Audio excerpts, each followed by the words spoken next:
Check the mic and make sure it sound right, boys.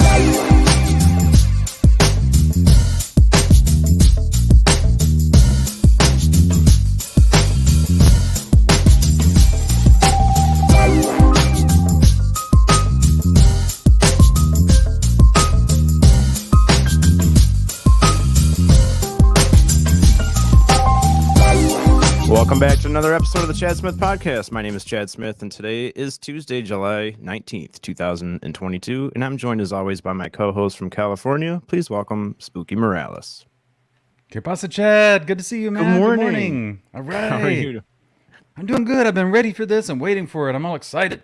Yeah, this is going to be a fun one, man. Definitely. You want to say hi to some people in the chat real quick?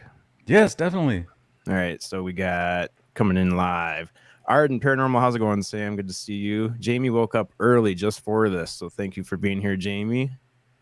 The I Believe podcast, what's going on, Roach? Good to see you, buddy. Rodney Posky over there working hard in the Bolt Factory. Good to see you. My Flock is Everywhere. Good to see you. We got Spooky Morales in the chat. Oh, got hello. Grandmaster UV. Akashi Chris, great to see you. See if I can do as good of a job as you did. We got Alien Girl in the chat. How's it going, Amy? Great to see you. John Zavrell working with Rodney Posky and Jake Smith over there at the Bolt Factory. Good to see you here. Rodney Posky. And right there's Jake Smith. How's it going, man? I hope you get to listen to the show today. My brother. All right, I think, let's see. We got Enzo. It's the Reels in the chat. Jeanette Sanchez just showed up. Good to see you. The amazing Cassie. Cassie from Oracles and Beyond is in the chat. Oh, yeah. Great to see you, Cass. Good morning. Cool. I think that's the rundown so far. Got 9 Don't make me people. wait any longer. All right, guys. I'm going to play a short intro video, and then we'll bring up Carl. See if I can do this.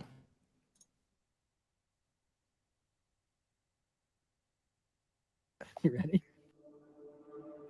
There is a connection between the paranormal, UFOs, and the myths of ancient history. The clues are scattered across the landscape from a forbidden past, maybe even in your own backyard. There is a connection between the true nature of our reality, consciousness, and the unexplained. I'm Carl the Crusher. Let's explore the unknown.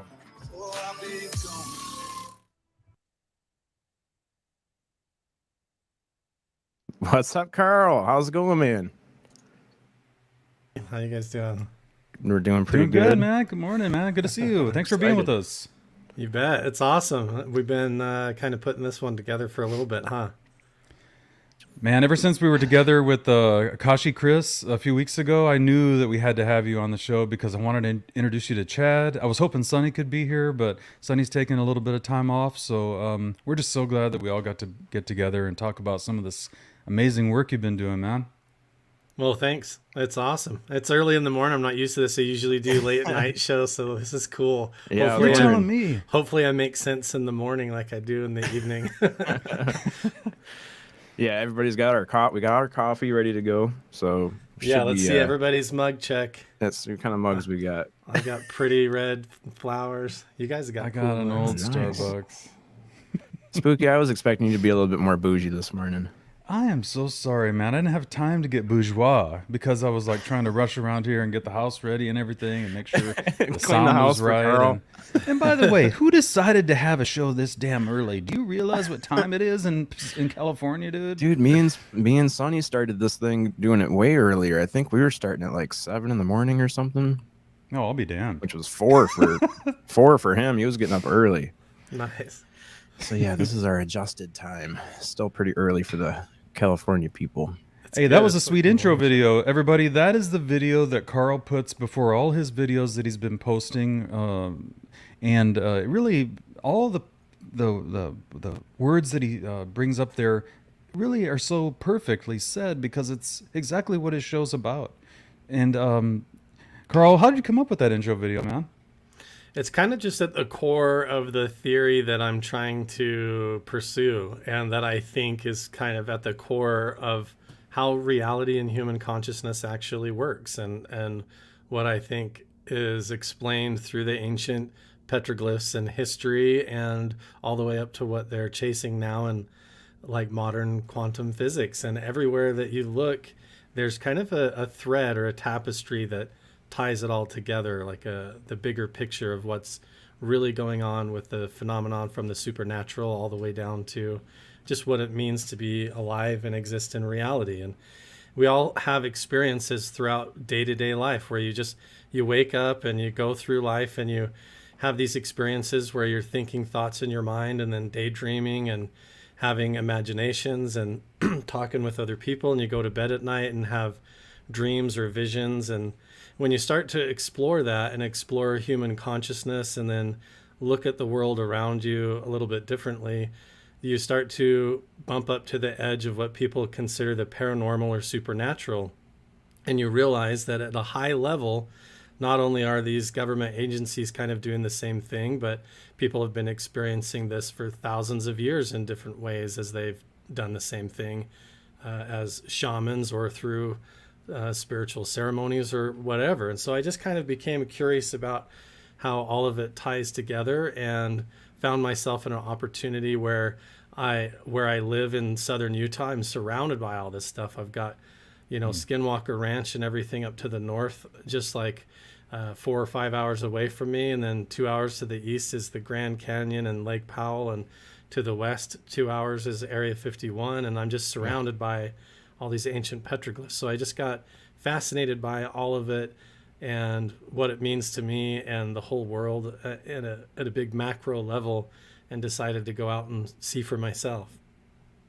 Oh, amazing. That's awesome. And I'm sure that you haven't always been so deep and spiritual in it. And what sparked that interest all of a sudden? Or was it more of a gradual change? That's a fascinating one. Honestly, a lot of it was, I grew up in the Mormon church as a member of the LDS faith and served a mission there and was way into the beliefs and everything. So there's always been this kind of perception that there's this veil or a spirit world on the other side of reality, and that the supernatural kind of exists like right alongside of you. The spirit world is right here on earth next to us, like in another unseen dimension.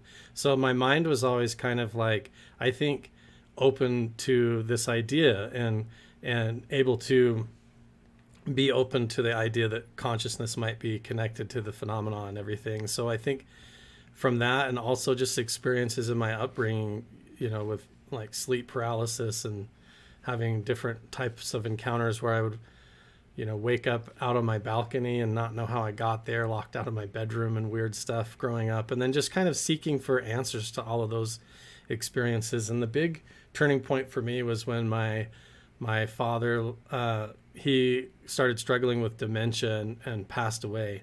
And it took such a long time for him, struggling like in nursing homes, and having my mom take care of him, and watching him kind of like struggle with his sense of awareness and human consciousness. And I started wondering, like, what would it be like to be him and not know where you're at in space-time, or whether you're awake or asleep, or who anybody is around you. And meditating on that got me further and further into different levels and types of meditation. And again, when you're bumping against the edge of those questions in reality, you start to experience things. And so I think trying to seek out answers to my father passing away led to me exploring things like the Gateway experience from the Monroe Institute, their meditation methods, as well as like CE5 and other stuff. And maybe some of that, like subconsciously, was me going through grief and loss and trying to make contact with my father's passing and things like that, and having experiences with that, but then also trying to answer all the other questions and just continuing down that path. So that's kind of what at a personal level, what got me into it growing up through my life, was really my relationship with my dad, and him talking about UFOs and all that kind of stuff was just a part of our relationship too. Oh, now that's interesting, because that's something that my parents, that's never been brought up with my parents. We used to talk about ghosts every now and then, but never was any kind of UFO or really anything like that was ever brought up. I think my mom had, or either my mom or my aunt had one of those Ouija boards, and I remember that was brought out for Halloween or something like that. But we really didn't get too far into the paranormal side of things. So it's awesome and interesting to hear that you had conversations with your father about UFOs. Yeah, he was super interesting. He was in the army and he didn't really talk about it very much. He was a very simple guy. And when he retired, he was just like a custodian at a university college, where he was running a custodial crew doing cleaning in the night and stuff. But in the army, we didn't know this till after he passed away, and my mom kind of pulled out his military records and stuff. But he had what's called a cosmic clearance, which is like, I didn't even know existed. It's a NATO clearance. And he was over on the border of West and East Germany right at the beginning of the Cold War, when a lot of weird stuff was going on. And he could have been in a lot of meetings and known stuff I don't know about, but he was always throwing out interesting questions and stuff to me as a kid growing up. We would go to church. He'd say funny things. We'd go to church, and then afterwards he'd be like, "What would you do if Jesus came back to Earth, but he came back on a spaceship or a flying saucer?" Whoa! And I'd be like, "I don't know." And he was always like, his favorite movies were like Buckaroo Banzai and The Day the Earth Stood Still and The Thing and like all these really cool old UFO movies and alien stuff. And so he was always talking about it and asking these interesting questions and everything. And I think that kind of set the stage for me a little bit. There was a video you did on your Carl Vibe channel. I don't know how long ago it was, but you just basically were laying out all the experiences that you had gone through as a kid, and you were so vivid in the explanation of how you remember the house you lived in, and I think there was a crawl space, and then there was a basement, and I loved the way that you described some of the things you went through. My favorite part was how you saw some things that you didn't even know what they were, because it reminded me so much of some of the stuff that I also have gone through when I was a kid. People try to ask you sometimes the things that you see and what you've seen, and sometimes it's almost hard to put it even into words and to describe it. Yeah, it's kind of like you experience something where time doesn't even make sense, or it's a non-physical sort of interaction or whatever. And so you're, as much as people could question you, you're totally questioning yourself too the whole time. But then it gets fascinating or interesting, because if it's like a recurring incident or it becomes a shared experience, like one that I had with a friend I was growing up with, where it's like we were having I was sleeping over at his house, and it was like it's so bizarre. It's like a weird tunnel opened up down the hallway, and these things came out that looked like little troll things, and they were grabbing at our sleeping bags, trying to pull us into this hole like a portal. And all of a sudden it was like we were waking up and the sun was coming up, and we're in the kitchen, and we're in our sleeping bags underneath the kitchen table, and we both had the same experience. And he was like, what happened? And I was like, I don't know. And we both remembered it. And so it was like a shared thing that me and my buddy had. And for like 3 months at school, we would talk about it, and we would get together out in the playground during recess and be like, do you remember what were they wearing? Did they have clothes on? And we were like trying to piece it together, because it was like so freaking bizarre. You know what I mean?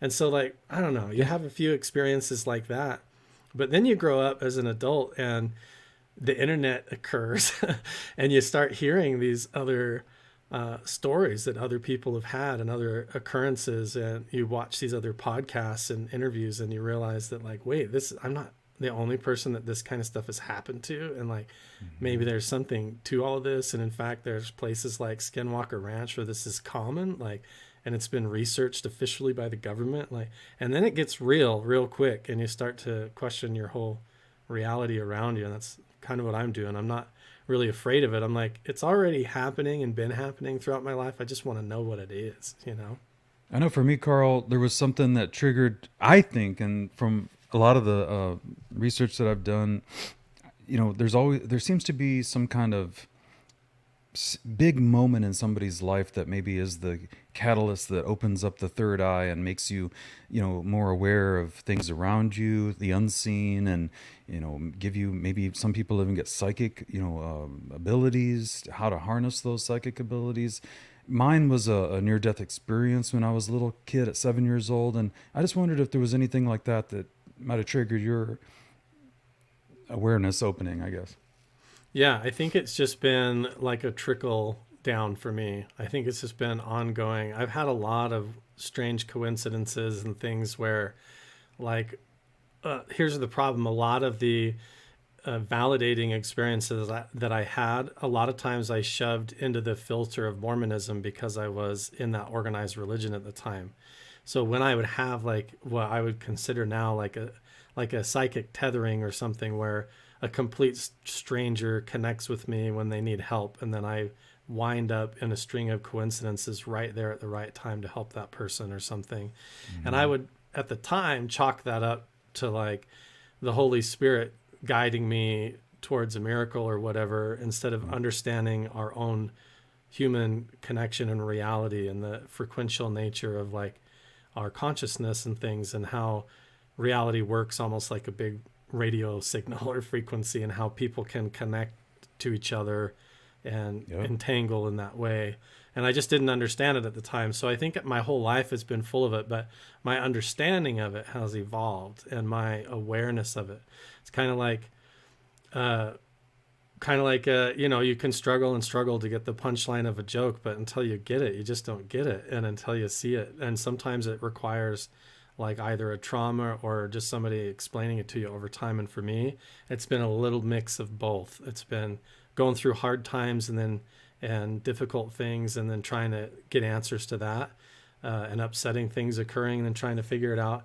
But also just slowly over time trying to understand my own reality. Because when you're born and raised, and from everything that you're taught these things, like from Santa Claus to your whole belief system, and you're going to church and they're taking you to the temple to do rituals and baptismal fonts and stuff.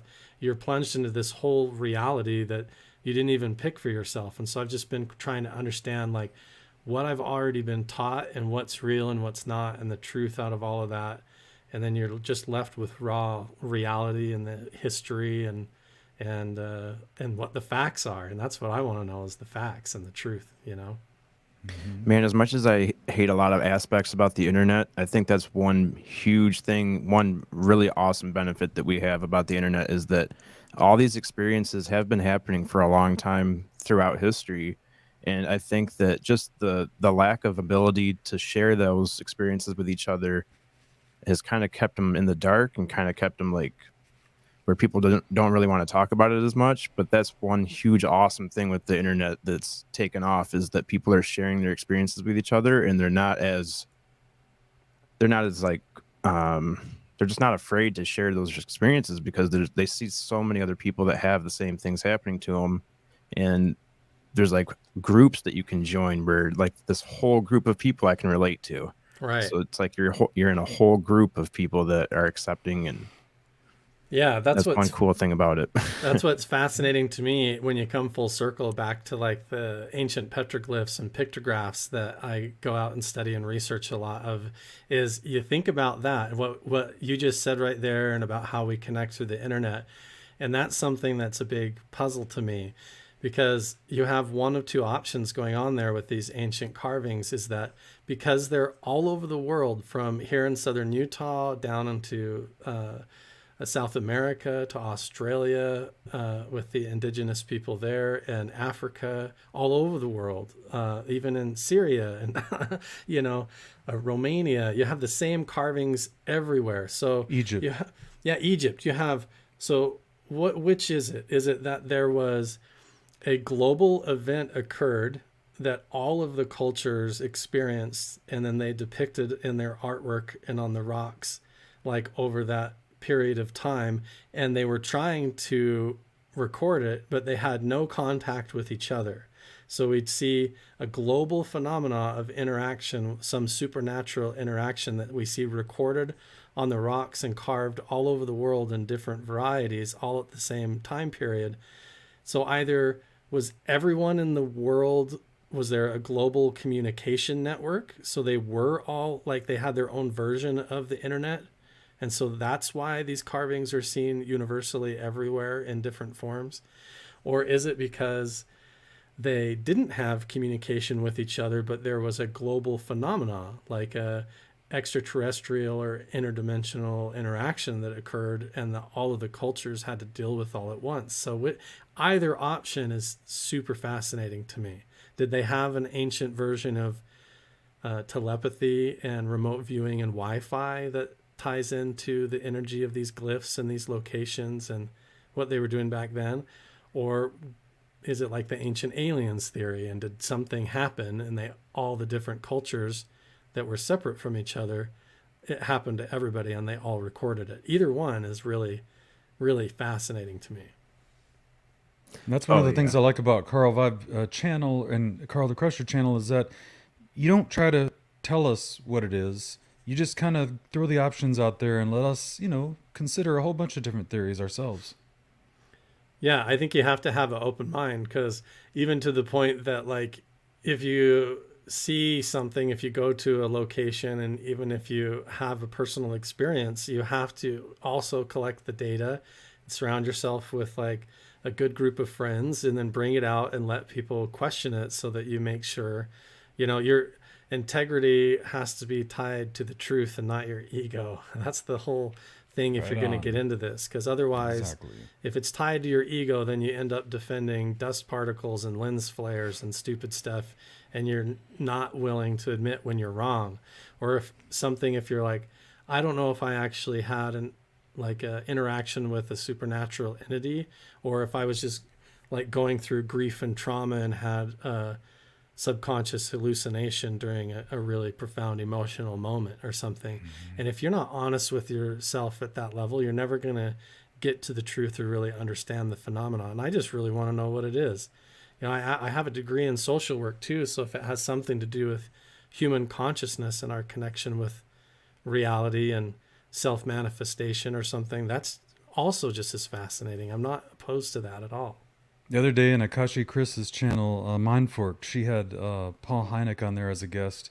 And I made the comment in the chat room that I feel like the phenomena is really forcing us to put a giant mirror up in front of us and forcing us to look at ourselves. And I think that's where the answer really is. For me, it is ourselves. It's what you find inside. And that's, through meditation, that's where I think that people could really discover so much more if they would, consider the practice. And that's one of the another things that I find really interesting about what you've done over the years is, also really dive deep into meditation. And, I don't want to spend a whole lot of time about it, because sometimes people think, Spooky talks too much about meditation. But I just wondered, like, what are the benefits that you would suggest to people that, are considering it or just thinking about it? Yeah, to me, it's all about just really knowing yourself.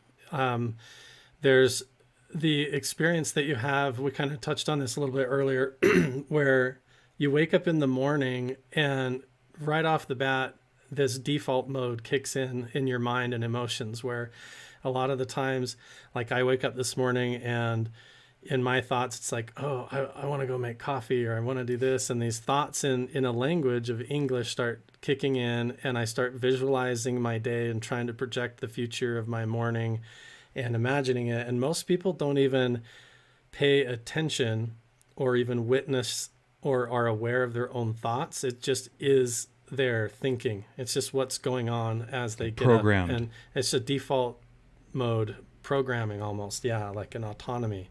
Yep. And the thoughts in their head are just taken for granted, and the visualizations and the daydreaming and the emotions all tied to that.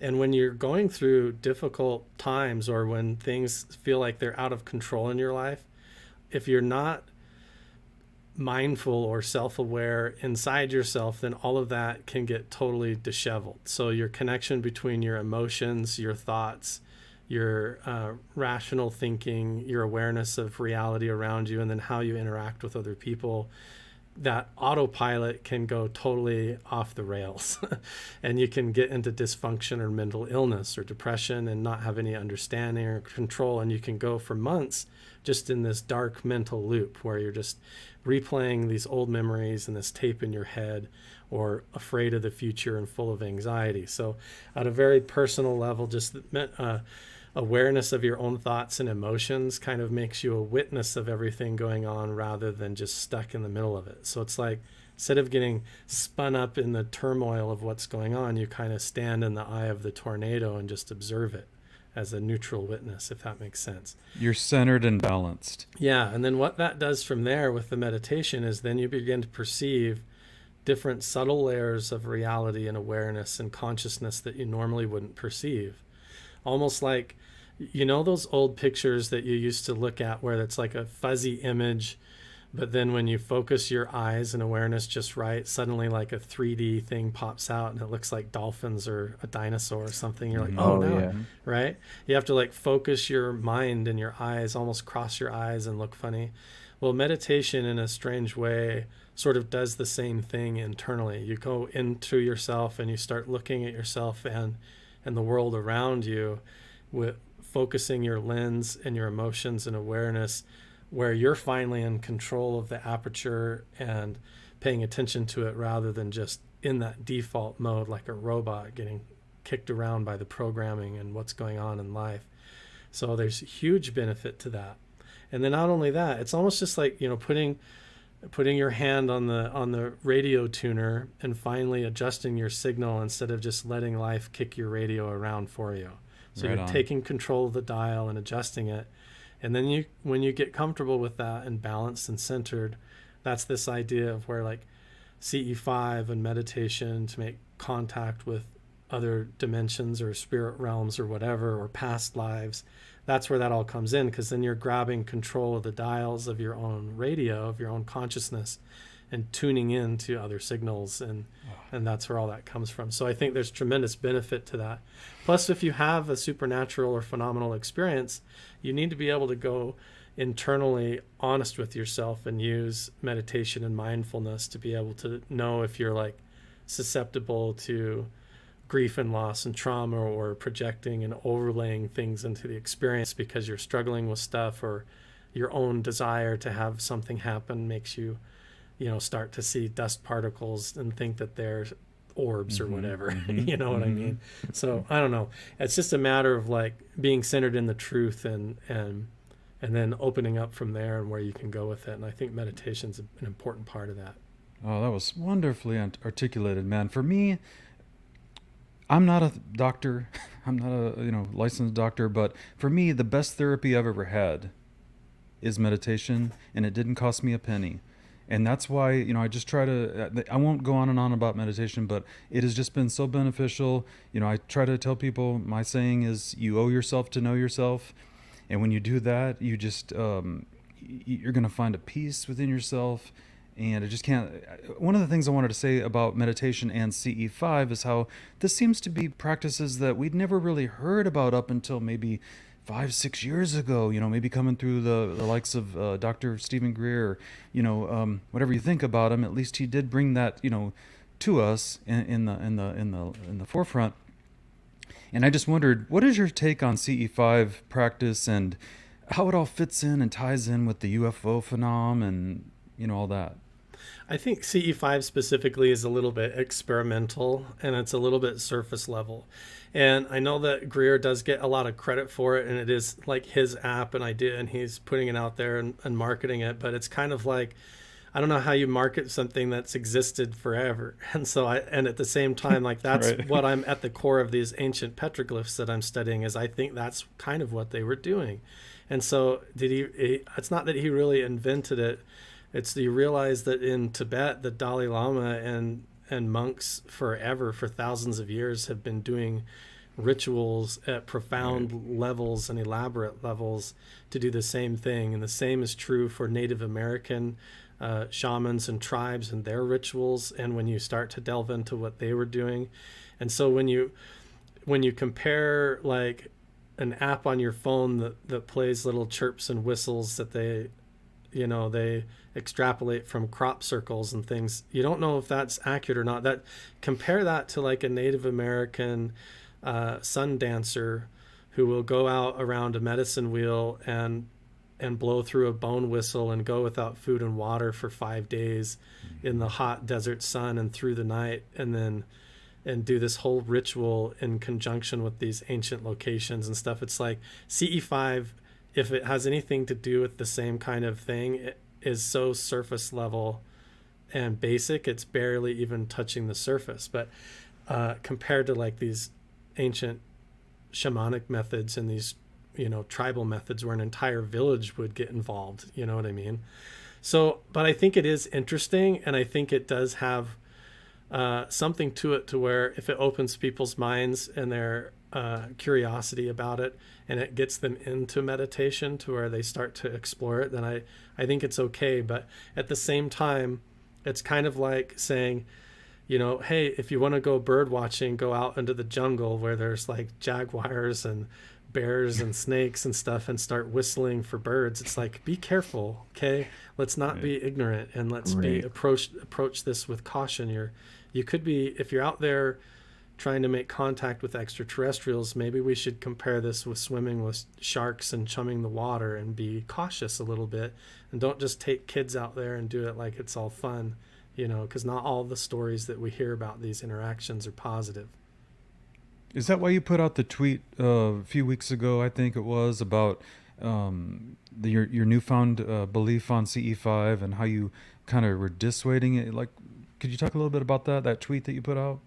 Some of that has to do a little bit more with my friends and I digging into the specific meditation methods and the augmentation for that. So, for example, there are like audio tones and frequencies that you can play that people recommend all the time, like binaural audio tunes. So you put headphones on, or like, for example, the Monroe Institute specifically, they have hemisync is what they have. And so it's this audio frequency where one sound tone plays in one ear, the other one plays in the other ear.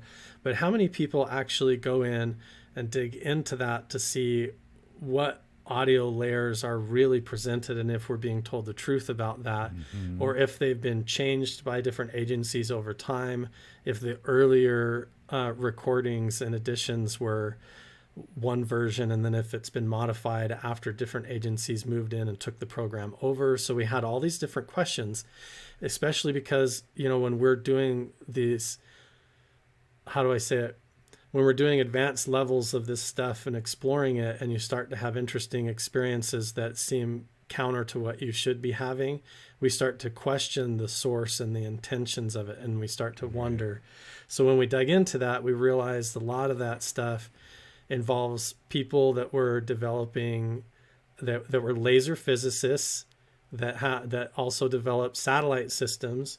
And just as much as they're interested in the paranormal and UFOs, they're also very interested in projecting those hallucinatory ideas into people's heads using projected technology and secret technology. And so you have people in the background of a lot of these programs and these locations, including in Utah, where what the real game here is mind control. And what the real game is tuning people's consciousness into a certain frequency so that they're open and pliable to have things inserted. And that could be done broad spectrum with frequency towers, or with satellite systems, or different technology that's existed since the 1940s and 50s, even since the beginning of the Cold War, and some of Tesla's stuff was uncovered. And they realized that you could literally, while somebody's sleeping, use a satellite and project a beam into their house and make them think that they're talking to a deity, or having a supernatural experience, or encountering a werewolf in the dark or something, or they're having all kinds of supernatural interactions. And so you wonder if some of the stories we hear during different eras is really just experimental programs where people are being used like guinea pigs with this kind of stuff, how much of it's real and how much of it's not. And so some of these systems, when we've looked into them, they have changed. The audio tones have been changed over time, and the origins of the people involved in these programs are suspicious. And so I can't just recommend that everybody go out and get whatever version is sent to them or emailed them that they can download off the internet, put headphones on, and start projecting their consciousness out to extraterrestrials. I don't know what they're opening themselves up to or what they're tuning themselves into, if not some sort of experimental thing, if anything else. And so, like I said, if you're going to go out and chum for the sharks, be careful if you get in the water. So I just don't want to recommend, the same as I would talk about people experimenting with psychedelics. It's like I can't just go around and promote it. It's not healthy. It should be done in the proper way. So I've just kind of realized it's not something that should just be openly That's a good comparison. Fun for everyone. It's something that should be treated with caution. Yeah, I like Absolutely. his analogies. The analogy with the ocean and the forest. That makes total sense. Do you know of any sources that you could recommend? I mean, or is there any projects that you could recommend where they've kind of been deemed like these ones are safe to use? That's difficult. I think if you trust your intuition and just use generic stuff, you're going to find like a ton of just really good binaural audio stuff. And it's more, what I found has to do with finding what works for you anyways. And that's going to change. I'll find certain audio tones or things that help me a lot, and then I'll realize all of that is just getting in the way, and I just ditch it all, take my shoes and socks off and go outside. You know what I mean? And so I think it's more about that. And so I would be more cautious about not like that there's any one true answer of what's going to work.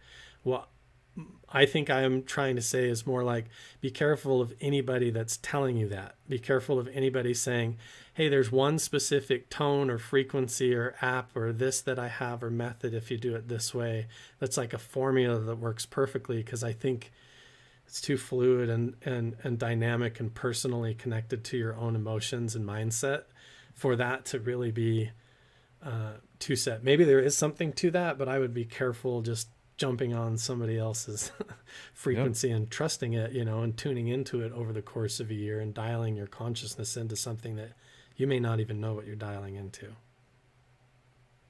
Oh, that makes perfect sense. Yeah, it's almost like well, I was just thinking of another analogy. It's almost like a scripted show versus something that is just like total improv, where like the stuff that they're trying to force down your throat is like a scripted version of what they have engineered and what they want you to hear. Yeah, versus if you just go out and do your own thing. It's as simple as like when you realize how you listen to different types of music and it can affect your mood, and it will amplify your mood. If you're pissed off and angry and you start playing Rage Against the Machine, you're going to want to go out and throw a rock through a window and smash a car. You know what I mean? You can fuel that up and stuff. And so I'm just like, be careful what you tune into and what kind of vibration you decide to vibe with and stuff. So pay attention to yourself and how you feel and whether things are feeling intrusive or synthetic or whatever. And if you start to have weird experiences, and that's why I would say also make sure that you have friends that are honest with you too. A friend of mine who researches a lot of this, he has his TikTok and YouTube and everything is Museum of Tarot. He does everything from like researching the occult to different secret organizations and all of that stuff. And so of course he gets into these secret government programs and mind control programs, and he uncovers a ton of that stuff and digs it up. So I'll fact check a lot of things off of him, and he can go pull up the source files and things and piece it all together and help figure it out. But yeah, Brent, he's awesome. He knows a lot.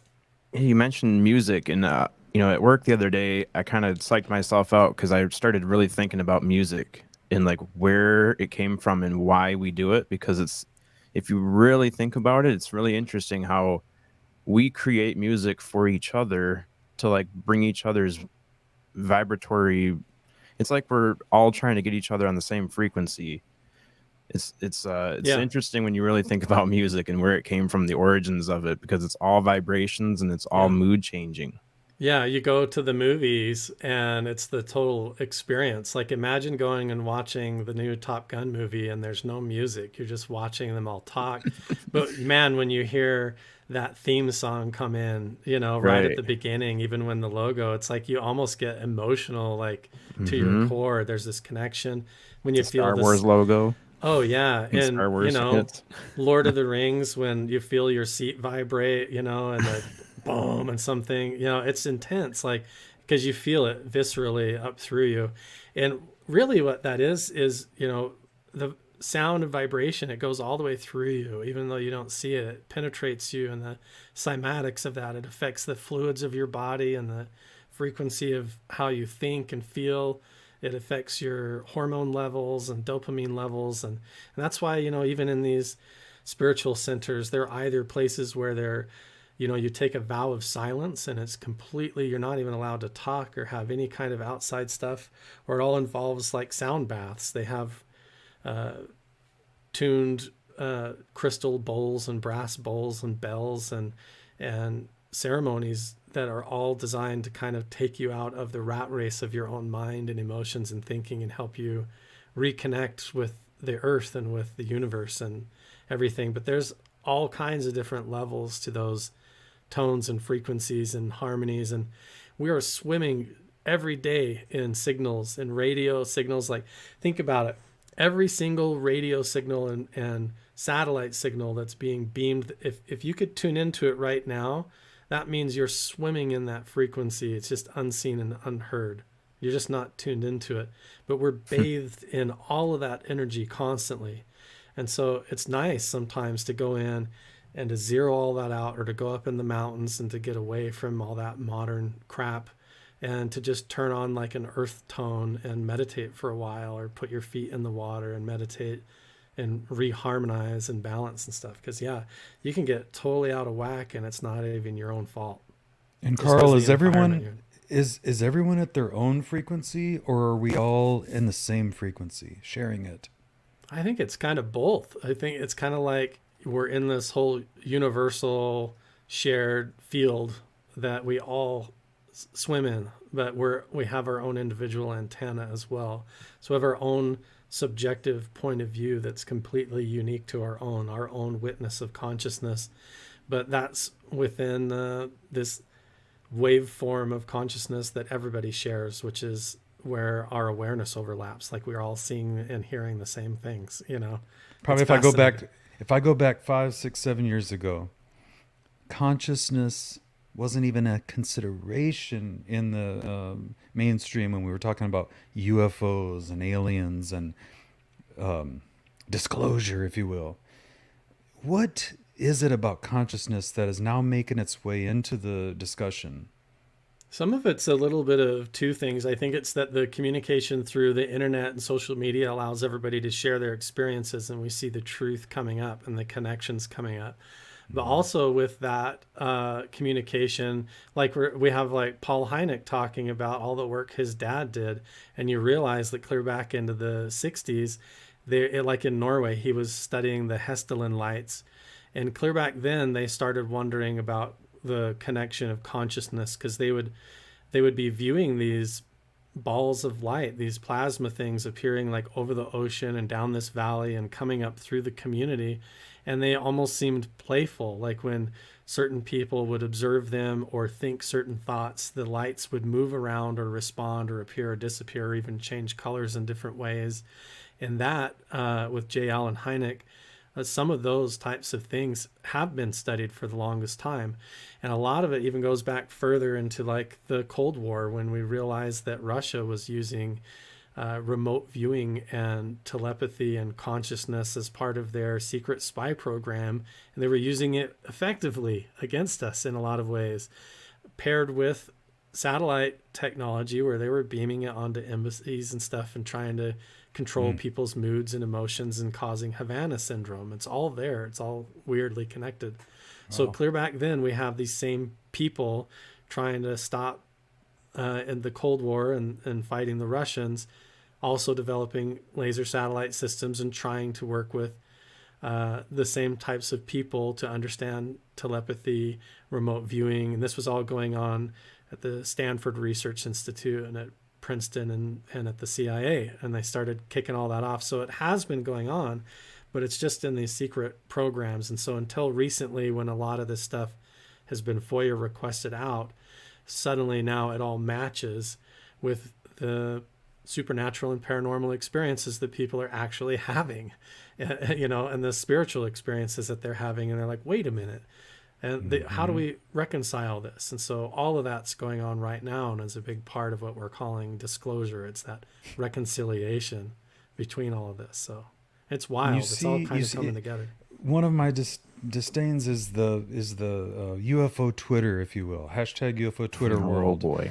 And all the bickering and fighting and hate that, you know, gets thrown into that cesspool, I call it. I'm not going to ask why do people find it hard to look at the spiritual side of the phenomena, because that would take us forever. But if you could send a message, like what are people missing through that whole fighting and bickering and all that BS that we see? Like, what is the message that you would send to them, and what are they missing in the whole thing? Honestly, Spooky, I don't care. Yeah. They're gonna, because the truth resonates to the top. That's it. I don't even care if I'm wrong. Like, if I realize that the spiritual thing is just part of us getting hijacked by alien tech, then I want to know that too. If suddenly I realize, wait, all this stuff that I think is spiritual and these supernatural encounters is really just us getting interfaced with this advanced technology from extraterrestrials or some government program, you know, I would be pissed, but I want to know that too. To me, it's just about the truth. And that's what I think people's problem is like, quit getting hung up on what your idea is and what your flag is that you're trying to wave or what you're totally convinced of, and just allow the fact that more than one thing can be true at the same time. That's called a paradox. If two people are looking at the same thing from two different angles, you know, if I was standing like next to a water tower and somebody else was straight overhead looking down, I would describe it like a water tower from the side, and they would describe it like a big metal circle from above, you know. They would have no idea what was underneath it. But both people are right. You know, both people are telling the truth from their subjective point of view. So if you're hung up on it being like a metallic extraterrestrial craft that comes from Zeta Reticuli, that's fine, but you've got to not get hung up on your ego and that being true, and that I know for a fact that they're flown by reptilians and that they're coming here and that they're in the government. And you can be completely convinced of something that is completely just a story that you've been told that you actually haven't seen or know at all. And so to me, I think at the core of it, it's like, try to tie yourself and your integrity to the truth and the facts instead of your ego and your ideas and beliefs, you know, because you could be mistaken, you can be misled, and a lot of times that's embarrassing, and it can be a hard pill to swallow when you realize that maybe you're mistaken. So it's better to just have an open mind and realize it could be true. It could be metallic craft from Zeta Reticuli, but another person could also be encountering a shadow figure in their bedroom and sleep paralysis. That why do the two have to be off of the table and not discussed? I think we're all trying to just find the truth and see if it's connected, because a lot of these stories seem highly overlapped with this phenomenon from every aspect. Even Betty and Barney Hill, I don't care which way you look at it. At one point, Barney sees the extraterrestrials and calls them Nazis, and he thinks that they're like, it's Nazi technology and that they're whatever. But then it's not till later that they think it's extraterrestrials. But then there's so many layers to even that, and even hypnosis and planted ideas too, that like same thing, like quit getting hung up on it being aliens from another planet and look a little deeper as to what the heck might have gone on there. Because you got to tie yourself to the truth and not your ego. That's the big thing. Yeah, it's okay to be wrong. It's okay to just like be like, oh, I didn't get it until now. That's what learning is like. I didn't know, and now I realize I was wrong. And that's okay. Quit fighting about that, you know? Yeah, one of my favorite Buddha quotes is, a wise man once said nothing. Right? It's like when we learn when we number one, start our day by practicing gratitude. And then we start learning some humility. And then we start saying to ourselves and to everyone else, I'm only an expert. on spooky. I can't tell you if Carl saw trolls when he was a child. Yeah, Same I way don't that even he know if can't- I saw trolls. The same way that he can't tell me, what I saw when I was a little kid. But we have to have a collective, sense of humility and respect and empathy for each other for what we've all gone through and are still going through. Right. Like, It for example, intertwines. you got to have the self-awareness, get yourself like off of the ego, like that experience with my friend where what if there was no tunnel that opened and we didn't get like tugged on our sleeping bags by trolls, but what we experienced as kids was just a very innocent experience where our consciousness, where we had a shared dream, where somehow we tethered together in the same frequency, goofing around or whatever. We slept with our heads end to end or something, I don't know, and somehow things were just right to where we had the same nightmare at the same time, and it was our own subconscious kind of like interfacing with each other, and it was like a remote viewing incident. But we as kids thought we were trying to get drug into some other dimension by these demons. Right? So how do we know? But looking at what the possibilities are is way more refreshing, and it allows you to actually talk to people about your theories and experiences in a philosophical way, in an honest way, instead of an egotistical way that just breeds dissent and debate and disagreement. That's right. It's like I don't have any time or interest in that. I really just want to know the truth, and so I'm willing to listen to everybody's experience, just be open-minded to where that experience could be coming from. Yep.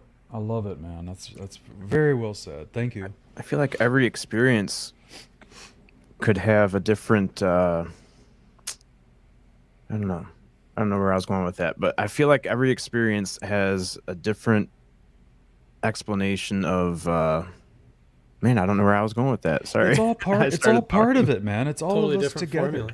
Yeah, it's a different Yeah. formula and interaction every time. It's just like, how do you, when somebody goes up and has an experience, even if you go to the same spot, it's just a different time and place. So how do you judge it? It's just like, you just be open-minded and keep going towards the truth, and it kind of comes out. But that's why I try to cover all my bases. It's not just about going out and trusting the meditation. I also try to take a radiation sensor, a night vision cameras, tri-field meter, EMF detector, and then I have friends that will call me out on if I get fanatical about something. They'll be like, dude, just chill, it's just this or it's just that or whatever, and we do that to each other and keep each other reined in that way too, fact check each other, and it's just the same thing. You have to be okay with your buddy being like, dude, your fly's undone, and you're like, oh, thanks for telling me I was wrong. Right? You can get mad about that and think of that as like they're your enemy, but really they just did you a favor, right, by pointing out your mistake and your error. So I don't know, it's crazy to me. Everybody's going through their own experience, and we're all full of blind spots, and so just keep your mind open and quit fighting about it. Mm-hmm. And you in your channel, some of your videos, there is some vulnerability there, because some of the things that you find and you see, and your first reaction may be, wow, something super paranormal or something out of this world has just happened in front of me. But maybe later you'll do some research and maybe spend time with the people from a specialty team of scientists, and then you'll come to find the answer to what you saw. And one of those things was like with the Magic Mesa. I mean, dude, Chad and I were all over that Magic Mesa videos. We were like, whoa, what the hell is that? Yeah, man. Yeah, and I was there too. It's the same kind of thing, but you just have to keep digging at it. Yeah. And the family that's been experiencing the lights on the Mesa, imagine them. They've been going there for over 10 years, and involved in it. And the whole, it's been a part of the culture, integrated into the culture of their family, and bringing other people there, and me too. And you go there and you try to debunk it, and you do debunk it over and over and over again. And you just have to keep your mind open, and you just have to keep going. And the minute that you realize that you were wrong, you have those choices, or when you find the truth or whatever, you can either get embarrassed and then try to cover it up, and then it becomes a lie or a hoax or a fraud, or you bring it out and you do your job, which is what everybody wants you to do, which is tell the truth and find answers and stuff. So, but people get upset at that too, but that's okay. That's okay. It's just because they're the same thing. Your expectations get really high, and but I'm not done there at the Mesa yet. There's still weird stuff going on, and the family is still kind of like not quite convinced all the way that it's headlights. And so Yeah, I'm not either, man. I'm not either. I'm with the family there. I know. The thing that I'm hung up on is when you asked for a triangle and you got a triangle. I don't know how. Like, have you debunked that part yet? Because that's insane. No, other than that, like, not every time, that I ask for a triangle, a lot of times it doesn't do anything. It's Right. just that sometimes it's weirdly not done anything, and then I happen to say, hey, how about this? And then it does it, like, within a moment. Yeah, dude, I don't know. See, there's stuff that like this that I happens. still wake up at night and I'm like, what? Am I really? Like, I don't know. But that's the whole thing where I'm okay.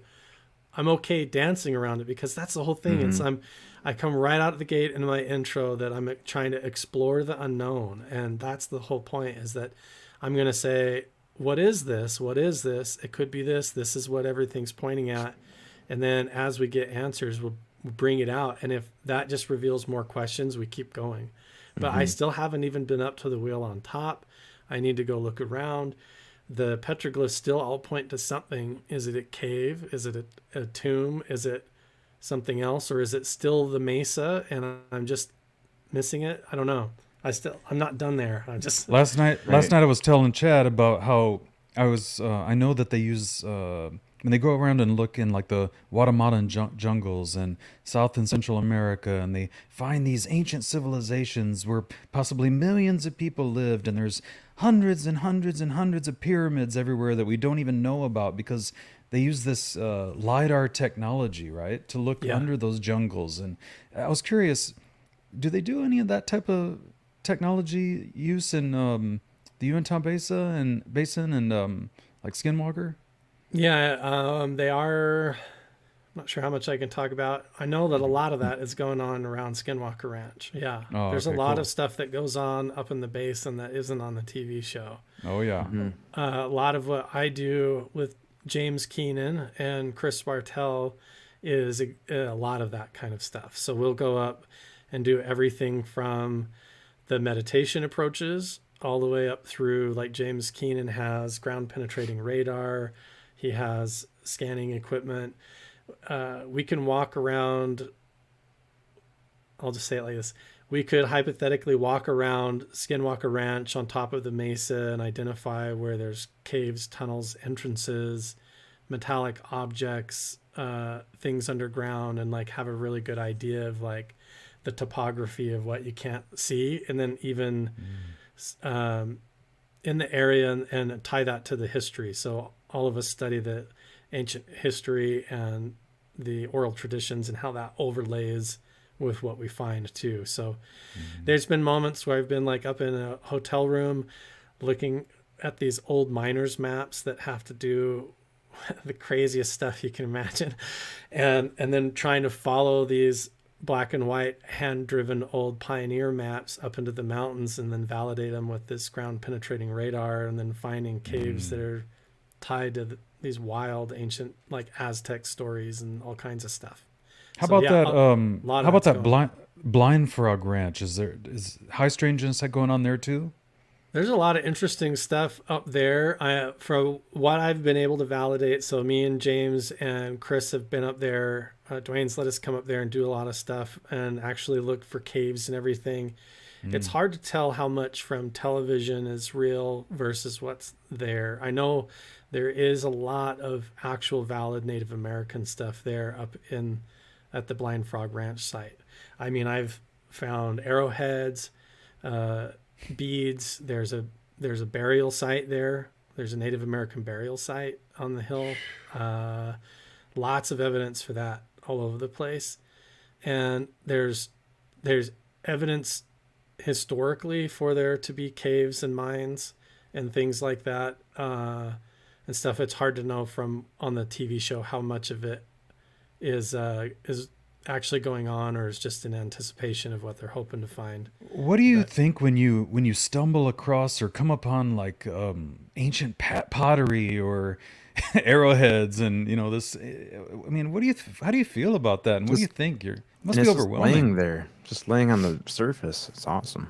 For me, it's usually really emotional. There's kind of a Yeah. buildup. It's like a buildup. A lot of times it's like unexpected, but there's a lot of work and searching and everything that's gone into it. And then when you notice it, I don't know. It's like it feels like this connection with whoever the individual was that dropped it or lost it or the whatever happened at that moment when all the pottery was broken and whatever tragedy occurred. There's like this moment of like a epiphany and awareness, like a connection. So for me, sometimes I'll like get emotional. I've sat down and started like crying before, and I fathom like, wow, it's like I'm here. This was home to these people, and what in the world was going on here? What happened to them? And I'll sense the emotion of it. It's almost like Chris Bartell talks about, it's almost like walking up and being the first one in 3,000 years to discover a crime scene. And you're like, wow, okay. And sometimes the emotion of that is pretty deep because you don't know if you're going to find anything else. Is there going to be bones? Is there going to be a skull? Is there going to be something else? And from my perspective, it's like time is a little loosey-goosey. So I feel like in a way they're still there, and I'm trespassing from the future into their place. And so I respect it that way as well. And so sometimes I find myself talking out loud and saying, just trying to convey my intentions and align myself. And I definitely am respectful. I don't touch any of it or disturb anything or mess with anything. I just like leave it as it is. And I try to wonder and connect with what they were doing and who they were. Yeah. Wow. And then you have all those feelings and you have all those emotions, and then all of a sudden you stumble across a new petroglyph that's something you haven't seen before, and you're like, your mind must just get blown, man. Yeah. Sometimes it's like almost exhausting because it's like you'll be hung up on it. And then by the time I get home and I put the footage on my computer and I'm processing through the videos and the pictures, I'm seeing more and more. And then I want to go back and I'm like, man, there's got to be, it's got to point to this or to that. And then I'm like laying awake at night and having strange dreams about it and going out to the spot and meditating and having interesting experiences and things. And then, so yeah, it can kind of like take you over a little bit. I have to be careful, you don't get kind of like a frenzy or a fever with it, and stay really centered and still be like a good dad. And that's just what I was about to say. You still got the home life to take care of. You got to stay grounded and centered for these young boys. And in the two worlds, they must seem so separated at sometimes, right?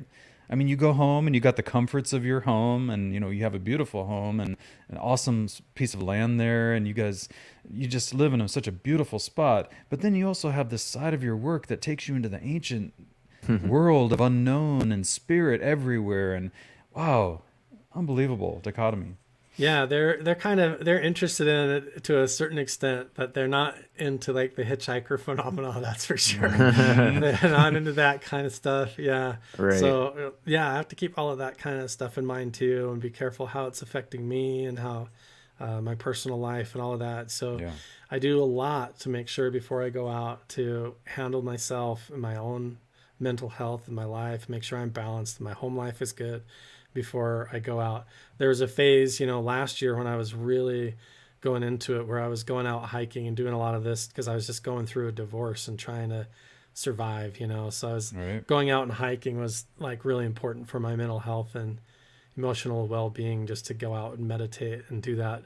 And so, a lot of that too was just made me more raw and open and connecting and trying to look for answers and for the truth and, all of that. So yeah, I think balancing the home life and all that, it can, there's a whole phenomena up in the Uinta Basin there where it seems like if you spend any time up there, it's almost like a meat grinder, man, for people's soul. Like people that get involved around Skinwalker Ranch and up in the basin up there, a lot of divorces, a lot of problems, a lot of mental health issues, a lot of paranoia, conspiracies, and infighting and things. And it really takes a core of people that can see through that and understand that there's something to this that can affect you that way and affect your life. And you have to kind of cut through all that and keep each other together as a team and reach through and help each other and stuff. But honestly, making the videos and doing that bridges the gap. Chris Bartel, he is a photographer, and so he uses his camera and photography as a good medium. It's brilliant. And then James Keenan, he writes and he conveys his story through in more playful, like fictional books for teenagers and stuff to introduce them into the phenomena in a fun way. But all of the stories in his fictional writings are based on true stories and core events and things that have happened in his life and people that he knows. So we all have our different outlets. I use filmmaking. So I go out and I'll have like a whole week's worth of stuff, and then I'll put that together into like a 20-minute, 30-minute long video and throw it up and put it to music and in a fun way for people to kind of experience it along with me. And so that kind of keeps me grounded when I'm out there doing it, is I'm also trying to catch it on camera and do it like a documentary filmmaker. And so I'm not just out there swimming with sharks. I'm also getting pictures and trying to film them too. So that's makes it more exciting. Yeah, it's very impressive how you come back and, edit these videos and make them so entertaining, but also hitting on the key points of what the research you're out there doing. Yeah, I try to just throw it in there like and pose the questions. I think early on I was super passionate and I'd be like, this has got to be this has got to be that. And then you realize, as you talk to people, you're like, well, those devices you're using are finicky, or maybe try this or do that, or the meditation you're using isn't really, you got to try it this way or whatever.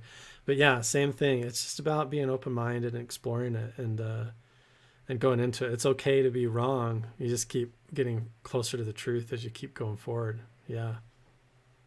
How about the Grand Canyon, man? What's in the Grand Canyon caves and that we don't see? Come on now. Oh yeah, for sure. That's a whole area that you haven't.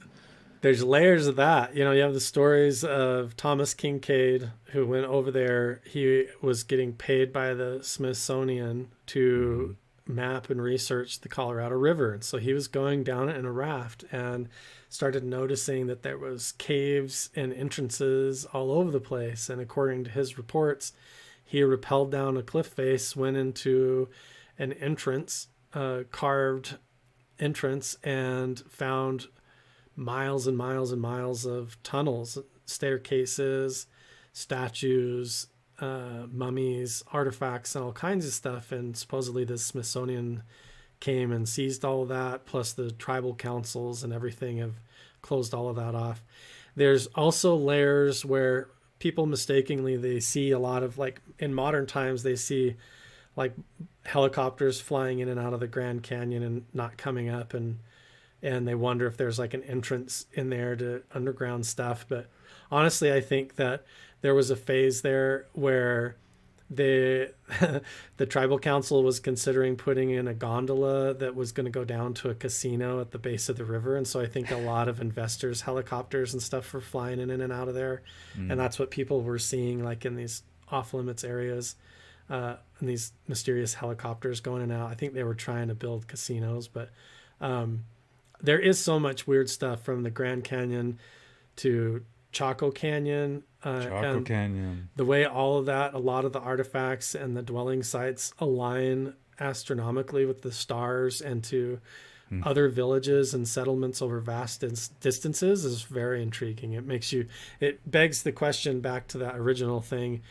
Were they communicating over, could a tribe clear Chaco Canyon communicate telepathically with the people in Dameron Valley in Nevada, or down in Teotihuacan in South America, or in Egypt? I don't know. Did they have some kind of a ancient relic version of Wi-Fi that we don't understand, or was there a global interaction with something supernatural that There's occurred? definitely some type of something that we're missing. There's something that these people had, because there's so many similarities of the same types of things around the world, and it's like there is some type of technology that we are just not aware of yet. Yeah.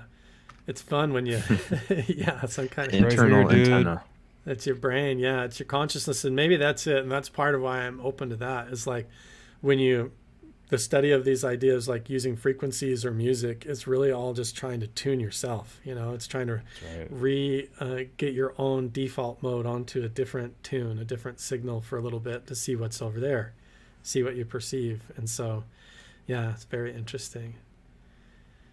I think I don't know how to Kakashi pronounce is that, bringing is that up right? the pyramids. Pyramids, yeah. It's mysterious to me why so many of these pyramid sites have like pools of mercury in the basements and in these underground aquifers, and why they used to be like crystal systems and waterway systems, and there's all this curiosity about how they echo and vibrate and all that, how they're tied into the theories of ley lines and energy lines, the energy electromagnetic field of the earth and the universe. Yeah.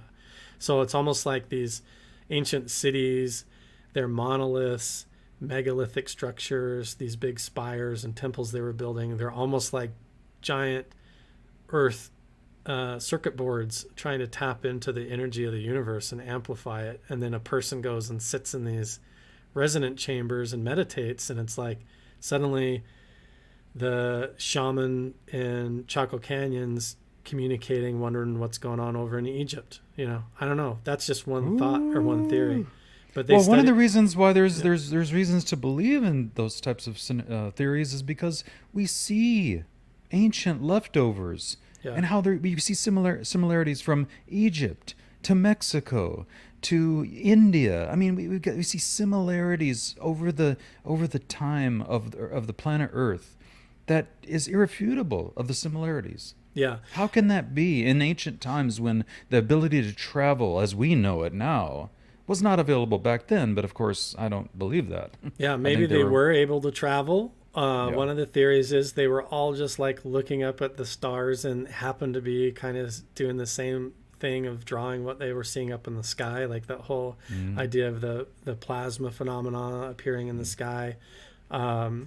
Could be like a global invasion or interaction that was occurring with something supernatural, or maybe the Earth was in a different place in the solar system, or the fact that we weren't all bombarded with 5G and satellite and radio signals, and they were just a whole planet of people connected with the Earth and Mother Nature and the cosmos. That's how we all are connected together. That's it, man. Yeah, and so they were all in the same wavelength or frequency and connecting, and their whole civilization was kind of revolving around that as a society. So maybe they collapsed because that got broken, or the Earth moved, or consciousness shifted, or I don't know. That's part of the core of the whole mystery. Maybe I believe in reincarnation. Maybe the planet Earth itself, and maybe everything reincarnates and begins again anew. Yeah, it could be just like this big universal cycle. If everything is flowing with collective consciousness, then maybe what we perceive as physical reality is really coming from us, literally, like a procedural generation. And so our consciousness, all overlapping, perceiving it, is also creating it and generating it. And so maybe there's these vast global resets that occur as people decide they all want to change their mind and live a different way, and things shift. I don't know. Kashi Chris, she says, I just have to mention Göbekli Tepe because I just have to talk about it anytime I can. Yeah, how come there's carvings at Göbekli Tepe that look like the way the heads are and the carving statues at Easter Island and all over? Like, how? And those handbags. I mean, it looks like a handbag, but I remember that those come up too in different places on the planet. Yeah, I could take you guys to a canyon like 45 minutes from my house here in southern Utah and show you guys a petroglyph carving that looks almost so similar to carvings of Anu, the Sumerian sky god that would be over in the Middle East, that it's like, how? And then you could go up north and they look like the same figure. You go up to McConkey Ranch near Blind Frog Ranch and Skinwalker Ranch, and you see the same ones. And then you have them on the artifacts in Romania and Sumeria. And it's supposed to be this supernatural being that was coming in and out of portals and had like a global empire, So what is it? What's the truth? What was going on? Carl, do you think that the same way that I do, that we have no concept of time, and there again, we have no concept of how old this planet is? Yeah, no concept. It's all mishmash to me, because like I'll go to these sites where there's dinosaur footprints that are petrified in the sandstone, and the dinosaurs running around at this time are supposed to be here, and the water levels is the thing that gets me. In order for these footprints to get even petrified, they're saying that the dinosaurs existed, and this was all going on 240 million years ago.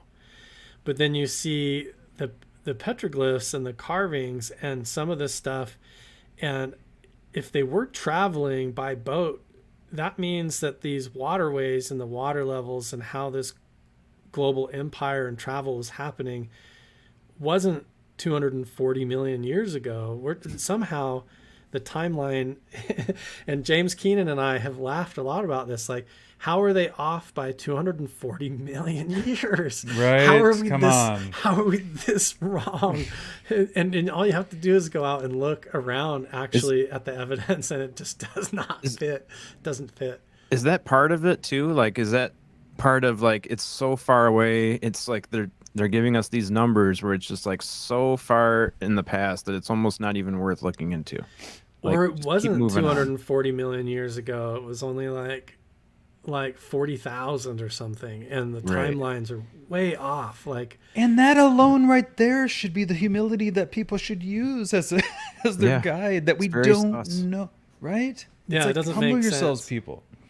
yeah, none of it makes any sense, from the way the erosion looks to the way the habitation looks and the patina, the carvings, and that goes from everything that like Graham Hancock is studying The all the Sphinx. way to the Sphinx, and over in Egypt and all that. It's like at somewhere along the line historically, from dinosaurs up to humans, there is a massive hundreds of millions of years discrepancy that I think is wrong.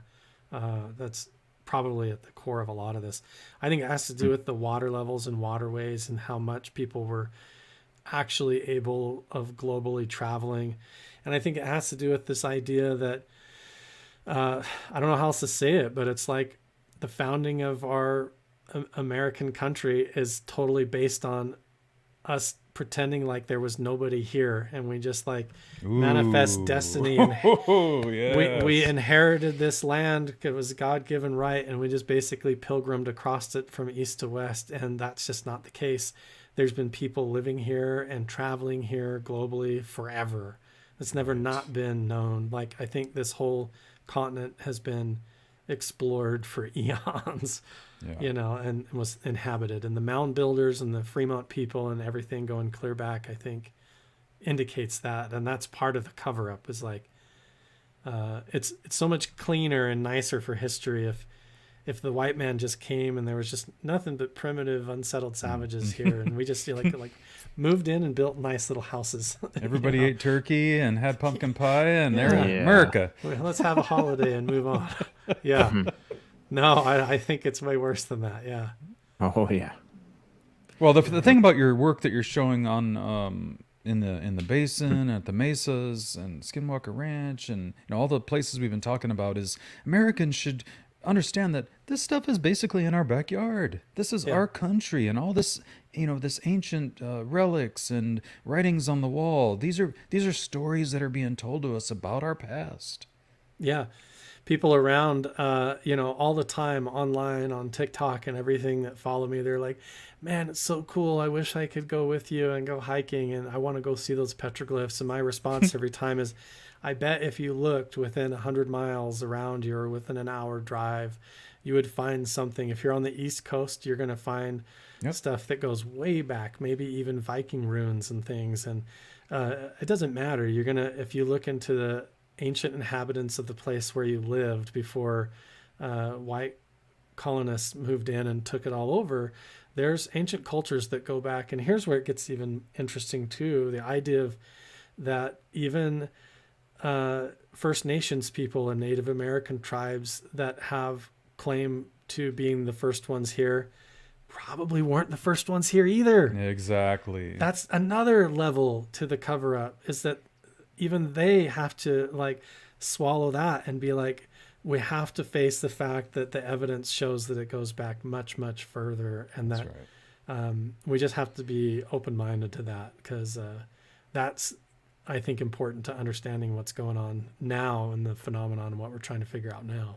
Dude, I live probably about a mile of walking distance from the Pacific Ocean, right here. Yeah. And I had no idea that there was a ancient volcano over here in this area that's probably like a half a mile. But it's between me and the ocean. There's a volcano that, of course, is way dormant for, who knows how long. But I just still never knew that there was a volcano basically in my backyard. Dude, there's so much ancient stuff, like even in California, all the way up the West Coast. There are stone markers that mark along the ley lines that ancient paleo people stacked all the way up from like Southern California, clear up through San Diego, all the way up the West Coast. If you look it up, people do it where they go try to find the stones and map it out, and there's like freaking subdivisions built around half of them now. There's huge stones covered in petroglyphs, and they just fence them off, and then like 50 yards away there's houses, and you have to figure that like right underneath where they built those houses there's probably bones, there's probably excavators probably dug up arrowheads and all kinds of stuff. And I know for a fact that they'll be designing to build subdivisions here in the desert, and at night the local Native American people will go out and remove the mummies from the kivas that nobody even knew were there, and transplant them, and then they'll go in and subdivide it. And it's terrible. It's absolutely terrible. Nobody gives a crap. That's part of what I'm trying to do too, is as more people fall in love with the ancient history and realize their connection to it, they realize the responsibility to protect some of these places as well. Right on. I live here in Michigan, where the North American ice sheet kind of just flattened everything. So there's a lot of just flat farmland around here. But if you go into the upper peninsula of Michigan, it looks like you're in a different planet. There's just lots of rocky areas, and there's a lot of copper mines and stuff up there. Yeah. So something is telling me, like, I keep getting this, like, you need to go up there and do some exploring. You need to get up there. Up around the Great Lakes. There's tons of oral tradition about ancient giants. There's stone tools like axes, spearheads, and stuff that are way too big for a normal human to be able to use, and they're all over the place. They've pulled ancient swords out of the lakes of the Great Lakes up there around Lake Michigan and stuff, ancient Viking artifacts and everything. There's so much stuff up there, man. If you start looking into the mound builders and the Adena people and the paleo people that lived up there, you're going to find a ton of stuff. Yeah, a ton. Yeah, there's I definitely have heard about the mound builders before. There's it's in Ohio. The Serpent Mound is in Ohio. Not too far from me. I need to visit that place too. I bet there's a lot of that kind of stuff that trickles all the way up to where you're at. Yeah, up around the Great Lakes, tons of it. Because again, you're talking about the waterways.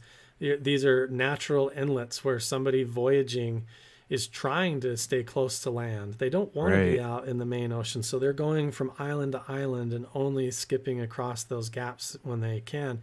And what ends up happening is you think you're in the ocean and you end up way back in an inlet into Lake Michigan or Lake Superior, and you don't realize you're way inland and stuff, and you think you're on the coastline. And so you're going to find that all over the place up there around the Great Lakes. And it's the same here. That's why we have the culture here where the Uinta Basin and all the way down into Nevada and the Grand Canyon and Lake Powell, these are all dried up ancient lake beds and fjords where you got to imagine the Grand Canyon was underwater. the salt flats were all giant ocean inlets that were coming in up the west coast. And so you just have to think differently about how much these people could get around and how much they did. And there's got to be stuff all around you. So wherever you're at, if you're watching or listening to this, you just start opening your eyes to the ancient culture and the reservation land around you, and start looking into that. And you'll be shocked at how much there is and how much you've not been told that's right under your feet. On our show, we don't only just talk about like UFOs and meditation, aliens and consciousness and things. We also talk about like Bigfoot and Dogman and cryptids. Yeah. I think I remember reading something in one of your bios about you might have had a Bigfoot experience. Yeah, one of the key things that kind of like made me want to face all this like as a filmmaker and do it for YouTube is I got invited several years ago to go to California, Northern California, to help film behind the scenes for a documentary where a guy was saying that he shot a Bigfoot up in the mountains there. So we went up like a year later to the date to try and film like, reenactments in a documentary about his whole story. And the first night up there, when everybody, we just got up there to camp, and it was like, everybody's like, okay, we're going to start filming tomorrow. This is where stuff is. And everybody just set up their tents and basically went to bed. So me and this other guy just stayed up at the campfire. I was like, I'm not going to bed. There's freaking Bigfoot up here. This is awesome. We're going to stay up. So I was all like stoked, So I stayed up, and like close to 3 a.m, some huge thing came up from the west through the trees. I don't know what it was, but it was like some huge dark shadow thing that was probably 9 feet tall, 9 feet tall. The trees were shaking, pine cones and pine needles were falling down all over. It was like something was coming up through the trees. And then it just stopped and stood there and just stared at us. And me and this other guy stood up and were freaking out. And he was like, they're here. And we were panicking and everything. And then we heard something else up to the left of us, like run through the trees. And it sounded like a person, like running on 2 feet. And the thing walking up to us sounded like it was walking on 2 legs. Did not sound like an elk or a deer or anything. It sounded like something. Definitely not a bear. There's only kind of just like mid-sized black bears up there. Definitely not a bear. But I went over to this tent to try and grab a camera. And as soon as I started unzipping the tent, this was like, I was terrified at the time. This all happened like in a frenzy. And I go to unzip this tent, and this thing turned around and just started running away, like moving away from us. So I shot into the tent, grabbed the camera, and woke the documentary producer up, and he was like freaking out. And this other guy grabbed the camera out of my hands, and we ran down this like dirt trail trying to catch this thing on camera, and realized how stupid that was in the dark, and decided to stop and go back. And so I don't know what it was. It was like a weird shadow figure. I guess you could just as easily could have been like a skinwalker, dogman, Bigfoot type thing. I didn't see like an actual face or shape. It was just like this shoulders, neck, and head silhouetted in the campfire light right at the edge of the tree line. And then a lot of panicking. Sounds well, I mean, there had been Bigfoot report sightings there in that area anyway, so of course you're going to think that, hey, maybe that was a Bigfoot. Yeah, and this guy still goes up there, even though nobody pays attention to him and the story anymore. Like a decade later, he still goes up there and sits in a tree stand with the camera and is trying to prove it because it frustrates him. He still hasn't been able to. But I've gone back up there a couple of times and seen tracks and stuff. I did pour 3 plaster casts on that trip. I got 1 good one and 2 really bad ones, and they ended up kind of getting taken from me. So I don't even know where those are now. I always wonder what the reasoning is for that, because I mean, these guys are supposed to, we see them as very spiritually tuned in a lot more than we are. So it seems like they would already know that you were there. It's like if they wanted to avoid you, they could. So it's like just by showing or having their presence be known, it's almost like that's part of the part of the learning process. Like it's almost like they want you to have that experience so that it sparks something in your mind to keep looking farther into it. I realize that now, and I've had a lot of people point that out to me, and I think that's probably the case, because more than it being like an actual like cryptid encounter where I saw like, oh yeah, there's a Sasquatch, it was more just like a supernatural incident that me and this other guy and the whole camp shared. And as I've looked back on it again, I understand so much. This is why we're talking about like it's okay to be wrong. At the time when that experience happened, I was still in the Mormon church. I didn't understand any of this stuff, you know, like I do the same perspective now. So to me, it was just like a terrifying Sasquatch encounter and a trauma. I went and sat at the base of this tree and like cried for like an hour trying to figure out what the hell just happened to me. You know, it was confusing. It was super confusing. But I look back on it now and it's like, I've even sat and talked with like a Native American sundancer that explained to me the whole Sasquatch phenomenon and that whole spiritual encounter. And he basically said exactly what you said. It's this whole thing where these entities choose particular people to awaken, and they kind of open their eyes with an interaction. And then once you see, it's like you can't unsee. They change your perspective or whatever. And then you have this relationship. And then he started asking me questions. He's like, were you ever actually in danger, or were you just sort of like observed and awakened? And I was like, you're right. You know, were you really like threatened, or was it something that just evoked your awareness? And I was like, man, you're right. You're right. Did you really feel hunted, or did it really just shake your perceptions? I'm like, you're right. You know, so there's levels to that, man. I'm still trying to unravel. I also saw where this thing ran to and jumped into the bushes. We stood there and watched a ball of light come up and float overhead like an orb of light. Really? Yeah, man. So all of that has like primed me to wonder about all of this, and has sent me down this path. And now here we are. We're talking about it, and it's all over the place. And like, so That light, you have to wonder. That light emerged from where this shadow thing ran and jumped into the bushes, man. Whoa. And like, we're standing there talking. So so me and this other guy, we go back and we wake everybody up. Oh, and this is the other thing. I didn't even pay attention to this, but after everybody set their tents up and getting ready for bed, this one lady named Nadia, she brought out a meditation bowl and did a meditation and this whole sound thing. And I didn't even think anything of it, but I wonder if that had something to do with it now, you know, like I look back on that, but it didn't even count that, and now it's like a big part of what I do. But, So it's almost like that was getting everybody on the same frequency, including the shadow figure that you saw. And it was like, oh, maybe we're all on the same frequency. This is cool. I can hang out with them. And then once it got up closer to you and saw that your reaction was a little bit negative, it was like, whoa, maybe I shouldn't show myself so much right now. Yeah, I don't know. There's a whole combination of things like that occurred. But yeah, we went back and woke everybody up in the camp. Everybody got up. We were all talking about it. Half of the people there got freaked out and left. They like just drove off the mountain that first night. And then, but a couple of us went back down that dirt road and we're standing there. We were talking about what happened. And then right where this thing had run into the bushes, we see this ball of light float up and overhead. And this is the conversation that we had. The one guy said, we stood there and we watched it. And when it was right in front of us, up above us, the one guy to my left, he said, is that a satellite? And I said, no, it's way too low. And we just saw where it came from.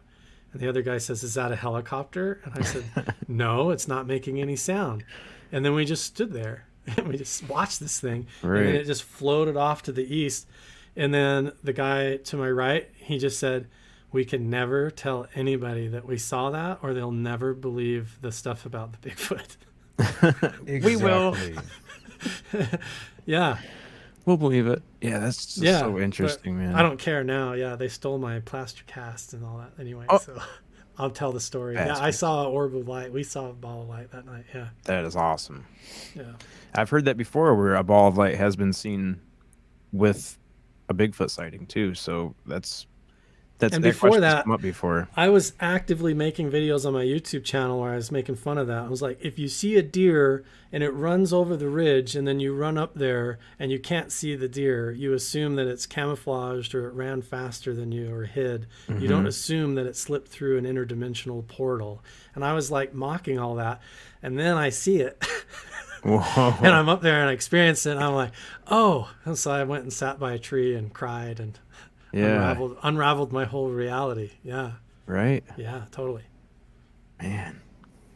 Spooky, there's one more thing I wanted to bring up that would kind of change the mood a little bit. I want to know how Carl got into this. Yes. This is one of my favorite videos. So there's this one thing, there's two aspects to this. One thing is the RC car videos always kill on my channel and do really well. So they help really pay the bills. Right. The other thing is it's just a fun thing I do with my kids. And so when we come up with something, it's hard not to make fun videos with it. Yeah. This part right here where he jumps and his hair's flying all over the place. Dude. Oh, dude, there's a smile on his face. Wham! Then you got to have the slow-mo replays, right? Yeah. Yes. For anybody just listening, we're watching a RC car, little Tykes car, basically, with a with a Chucky doll in it. It's the funniest thing ever. We'll do custom RC car builds and crazy stuff with my boys. And then I have partially invested in a welding company down in Las Vegas that helps me put together a lot of this stuff. Dude, when I saw this video, I got on Zillow to try to find your house next door to you, man. I need to be there. I don't know. It's not as fun sometimes when I'm doing stupid stuff out in the dark. Yeah. We were. I guess you guys would like it. My neighbors don't always love it, I don't think. Oh, I'd love it. I think I'd be just fine. We were joking too. I'm like, man, I wonder if Carl would be okay with me just hauling out there with a motorhome and asking for a water hookup and sewer hookup, and I'm gonna be here a couple months. Dude, if you guys came and hang out, I'd run around and do stuff. I don't care. Didn't I hear something about Airbnb or something you were looking into or something like that? I'm thinking about it. I realized here on my property, I went through the divorce and I was just trying to handle the financials of all that. So I sold my house in town and moved out here, got this sweet place in the country. And no joke, you know how it is when you're going through stuff in your life. You're not as attuned to certain details. And I realized I actually have a whole acre more than I thought here at my property. So I have this whole back lot, a whole acre extra than I realized. Wow. And so, I don't know, I'm considering putting little Airbnb trailers. I can't build any permanent structures. So I might do the tiny home camper things and then do bathrooms the same way out there. And I don't know, because then it'd be cool. People that are interested in this kind of stuff could come, stay here. We could all hang out and then drive out and check stuff out or whatever. But a lot of people are weird about that. Can you put me first on the list? Yeah, please. Second. I'll be second. We'll be fine. It'd be fun. I don't mean to. I would never ask you to disclose your exact location, but could you just kind of like around close to where? What's the first biggest city or something? Go to Hurricane. Hurricane, Utah, St. George, Utah, Hurricane. I live east of there in the stretch between Hurricane and Kanab. Okay. So I'm just south of Zion's National Park. Ooh, Spooky's buying a house. Yeah. Got my realtor looking at it. Anywhere from St. George to Kanab. If you're going to buy a house, anywhere from St. George up to Cedar City would be awesome too. But personally, I wouldn't go much further north than Cedar City unless you're going to jump all the way up to the Uinta Basin. Because it's just congested I-15, huge city all the way up the middle. Keep me away from people. Yeah. I'm sure you can see the stars pretty good out there too. Yeah, there's almost no light pollution where I live now. It's awesome. Yeah. There's petroglyphs all around here, so I can go on the dirt roads right behind my house, and it's just nothing but desert and mesas forever. All over. That sounds endless. Awesome. Yeah.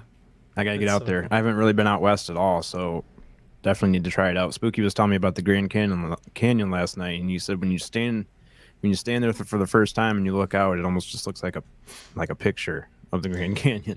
It messes with you. It almost affects your perceptions.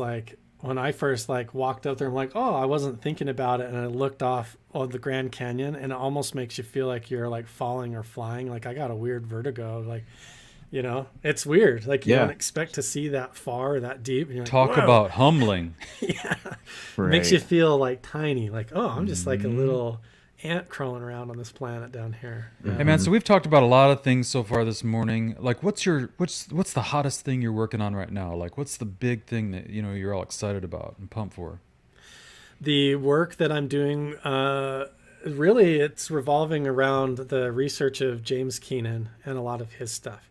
He's starting to pump out a lot more videos over on his YouTube channel, and I really recommend. He's got a lot of meat on the bone over there, and his research covers everything from the desert archaic period, the legends of giants and the cover-ups around that history and bones being stolen in caves and all that. But if you go to my YouTube channel right now, all the content that I'm uploading there is the last trip that I went on with James Keenan and Chris Bartell, where we're doing cave exploring with the Skinwalker Ranch crew. Like half of their team went with us, and we're exploring underground cave systems and aquifer systems, abandoned mines that run all throughout underneath Skinwalker Ranch and up throughout the basin and under Blind Frog Ranch and all around there. Dude, those sand caves are sick. They are crazy. so prehistoric looking, man. Yeah, and the folklore, I hate to use that word, the oral traditions of the people revolving around that all stuff is in alignment with a lot of what we're finding. And so it's very interesting. So that's what I'm doing a lot of, is collaborating on that type of work, more large scale. So you have these individual locations that are being focused on. Like you have Skinwalker Ranch, where there's like a pin on the map. This is a focus of emphasis where everybody's looking. And then you've got teams of people like me, Chris Bartell, and James, who all do our own independent work as like solo researchers and filmmakers and stuff. But we're also working and collaborating as a team, trying to get the bigger picture together. Like, what am I finding down here that's connected with what he's finding where he's at? And then, texting with like Brandon Fugel and the guys up there to help them know where they're going to go with season 4 and how does it fit in and what they're finding and what's real and what's not. And part of that is also uncovering some of the misunderstandings from the previous era and the sealed files and the people involved in that, and figuring out the truth. So we're even looking in the right spot and not just getting caught up in confusion. So there's a lot of that going on at a very high level. There's me running around with my phone doing my YouTube stuff, and then there's a whole other level that's a big collaborative effort that's very real, that goes technically like all the way up to the Pentagon if you look at it. If by any chance there might be somebody from the History Channel or anybody in the production team watching this or hearing this, you should be doing more stuff with Carl and Chris instead of some of that silly rocket stuff that goes nowhere. Go out and explore these caves. Look at these mesas. Show us what we really want to see. Show us the meat and potatoes, man. Yeah, we want to know our history. That's part of why I think it's a bigger expanded effort. Why you see, Skinwalker Ranch now has their insider group where you can go and get more inside information. And I work more independent. I'm able to run free so people can see a lot of that. The stuff that isn't filmed on YouTube, I'm trying to get as much of it as I can that I'm allowed to on, or that's not filmed for the History Channel. I'm trying to get on YouTube and other places and stuff. So you do have to be careful when you get major film networks involved. There's a lot of lawyers involved and NDAs, and then, who owns the rights to this and that, and money involved and stuff. So I like to stay more like an electron that revolves around all that. And so that I can dip in and out of those places, but I'm not so tied to it where I'm not free to do bigger research. Like James Keenan, he'll go clear down to Mexico and do research there for like 2 weeks because he's trying to tie that into what he's doing at home and this and that. And being free to do that is a good place to be too. Yeah, you're not hand tied to these NDAs and contracts that limit you what you can do. I got you. Yeah, but I'm totally happy. I want to bring the information out if like History or Discovery or any of these networks want to work on the projects or focus on stuff, like James's specific emphasis of research or what I'm doing with the petroglyphs, there's always those options. But yeah, we can't have our hands tied if we're going to actually make sure that our integrity is tied to the truth and not our ego and finances. You know, that's Right on. That's our team goal here. Good Brilliant, deal. man. Absolutely brilliant. This has been fascinating. Yeah. Better than I could have even expected. Yeah, absolutely, Yeah. man. I cannot thank you enough, man. It's Like fun, you man. said. You guys got to come out, get your RVs or whatever, and come Oh, check it out. man. See it yourself. That's my new goal. It's fun. It's fun stuff. Absolutely. I can't wait. Well, thanks so much, man. This was awesome, and I appreciate you being so cool and hanging out with us. And I feel like this was just the other day that I asked you to be on here, and you're like, "How about Tuesday?" So it's very cool. I appreciate your time. Yeah, you bet. For sure, brother. That's awesome. I appreciate you guys having me, and we'll do it again for sure. Absolutely. Right, man. Say hi to the kids for us. I will. And everybody in the chat that watches this, thanks for joining these guys. Got a great show. It's awesome. Appreciate And everybody, that. all so our much, friends brother. showing up. It's such a cool community.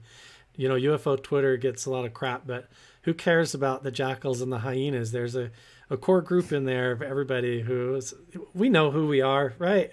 We all know who we are. So just stick together and quit worrying about it. It's just all entertainment watching everybody freak out in the peanut gallery. Don't worry about it. Right on. Yeah. Great that's message, a good way man. to end it, man. Yeah, great Thank you. message.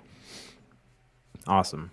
Thanks so much, Carl. And I guess we'll put you backstage and then close it up real quick. Thanks, man. All right, Appreciate it. thanks, bud. We'll see you. Spooky. We did it. We did it. Got her done. What did I try to tell you, man? That was going to be so cool and so laid back. Carl is our homie now. Absolutely. Yep. I'm buying Fam. homes and campers and looking into how to get out of my current position at work. Yeah, that'd be great. Just before we bounce, I just want to tell everybody thank you so much for being with us. This has been a dream come true for me and Chad. We wanted to talk to Carl so much and share, what we've discovered about him. I also did hit on something early on in the show. Just want to make sure everybody understands. Sonny, our brother, has taken a little bit of time off, so it'll just be me and Chad for a little bit. Maybe some guest hosts might be coming in. You never know. There's going to be some surprises. Yeah, but everything's cool with Sonny. He's just taking a little bit of a time off right now, but he will be back for sure. Yep. So thanks everybody for your support. Make sure to hit the like button if you liked this conversation. I don't know how you couldn't. And make sure you subscribe to the channel. And we will see you guys on Thursday for another episode of the Chad Smith Podcast. Love Peace, you all so guys. much. Thank Love you. you guys.